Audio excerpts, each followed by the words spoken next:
शनिवार की प्रदोष संतान का सुख देती है, क्या चाहिए? भगवान कहते ठीक है तू थोड़ी देर खड़ी हो। एकादशी सम्मुख खड़ी हुई।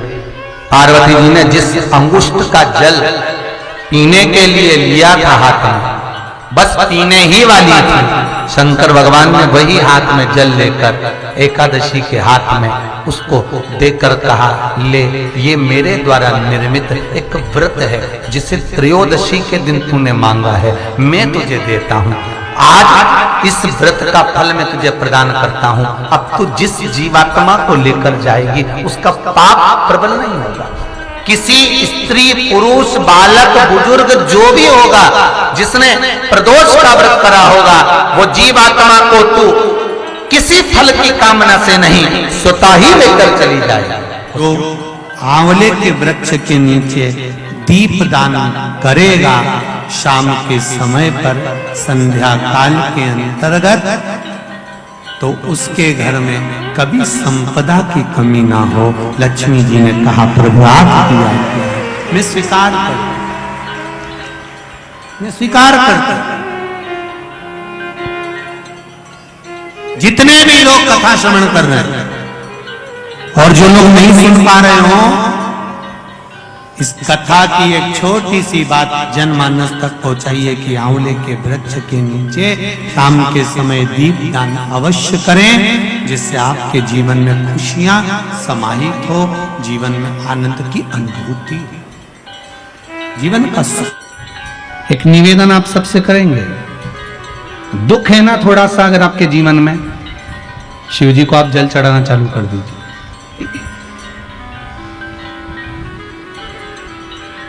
शंकर भगवान को आप जल चढ़ाना प्रारंभ कर दो। अगर दुख है ना जीवन में, शिव जी को जल चढ़ाना प्रारंभ कर दो।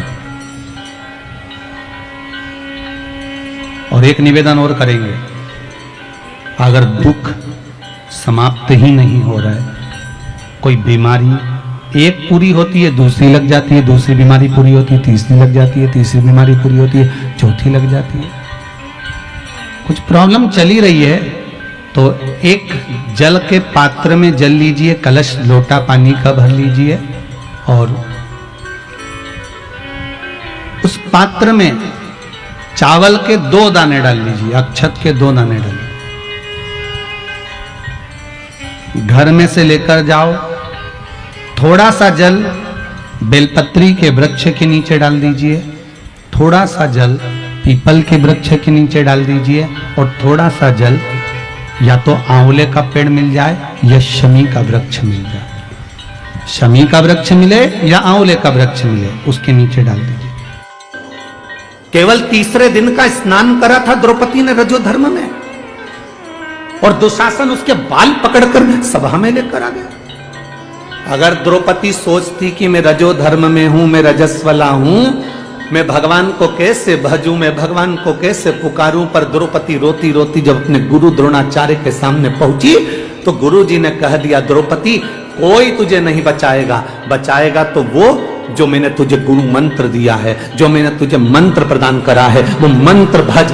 द्रौपदी ने मंत्र का जाप करना प्रारंभ करा, द्रौपदी ने मंत्र पुकारना प्रारंभ करा। अब भगवान कृष्ण उस मंत्र को सुनकर दौड़ आए। अगर द्रौपदी सोचती कि मैं रजस्वला धर्म से हूं, मैं भगवान का नाम नहीं ले सकती, हाँ रजस्वला धर्म में आप मंदिर मत जाओ, रजस्वला धर्म में आप अच्छी जगह पर मत जाओ, रजस्वला धर्म में आप रसोई घर में मत जाओ, रजस्वला धर्म में आप भगवान की चौखट पर कहीं पूजन आराधना हो रही है वहां मत जाओ, रजस्वला धर्म में श्रेष्ठ जगह पर मत जाओ। पर रजस्वला धर्म में भी अगर आप हैं तो भगवान को पुकारने में देरी नहीं कर सकते, भज सकते हो भगवान को, स्मरण कर सकते हो भगवान का, नाम जाप जप सकते हो भगवान का।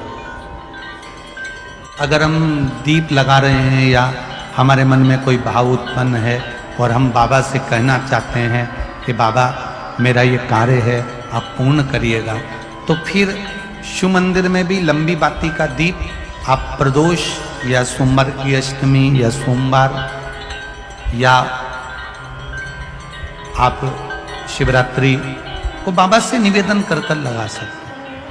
हाँ, विशेष जब कोई एक बहुत बड़ी बात हो और आपके कार्य में कहीं अटकल हो रही हो, तो एक ही दीप में दो बाती, शिव और शक्ति, लंबी बाती बनाई शिव और शक्ति के नाम से, दो बाती एक साथ एक दीप में भी लगा सकते हैं। पर कब?